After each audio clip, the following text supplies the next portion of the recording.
টাকা ধার দিয়েছি, প্রমাণ রাখি নাই, এখন আমি টাকাটা উদ্ধার করতে পারছি না, এখন আমি কি করব? এরকম অনেকেরই প্রশ্ন।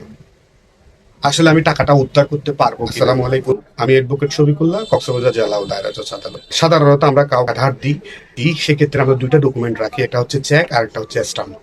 কিন্তু অনেক সময় দেখা যায় সম্পর্কের খাতিলে মামা, ভাই বা আত্মীয় স্বজন টাকা ধার চেয়েছে, তাকে টাকা ধার দিয়েছি, কিন্তু সম্পর্কের খাতিলে আমি তার থেকে কোনো ডকুমেন্ট নিতে পারিনি। টাকা দিছি, ও বললো যে আমি তো কয়েকদিন পরে বা কয়েক মাস পরে টাকাটা দিয়ে দিব, আমাকে কয়েক দেন।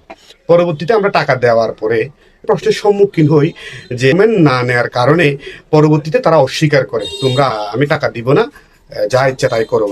এরকম একটা প্রশ্নের শিকার আমরা সাধারণত অনেক ব্যক্তি যদি টাকা ধার দিয়েছে কিন্তু কোনো ডকুমেন্ট নেয় নাই, সে আসলে টাকাটা উদ্ধার করতে পারবে কিনা, সে আসলে মামলা করতে পারবে কিনা, সবার প্রশ্ন আসলে এইটাই।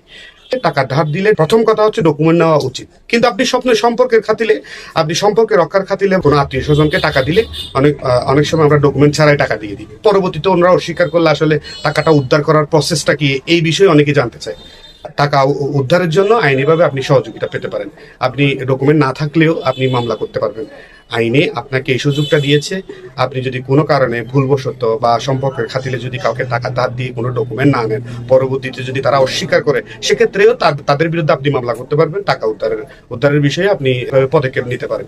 কয়েকটা পরামর্শ দিব। যদি কোনো কারণে আপনারা কোনো ডকুমেন্ট ছাড়া কাউকে টাকা ধার দিয়ে দেন, তাহলে কল রেকর্ড, তারপরে তার সাথে যে ব্যাংক থেকে টাকা তুলে দিছেন অথবা ব্যাংকে দিছেন, অথবা তার সাথে যোগাযোগের মাধ্যমে যদি কোনোভাবে তার সাথে যোগাযোগ করে থাকেন, এই সব বিষয়গুলো আপনি স্ক্রিনশট করে রাখবেন।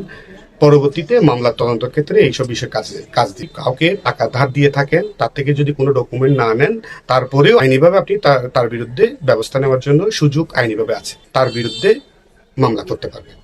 আসসালামু আলাইকুম, আমি অ্যাডভোকেট শফিকুল্লাহ, কক্সবাজার জেলা ও দায়রা জজ আদালত।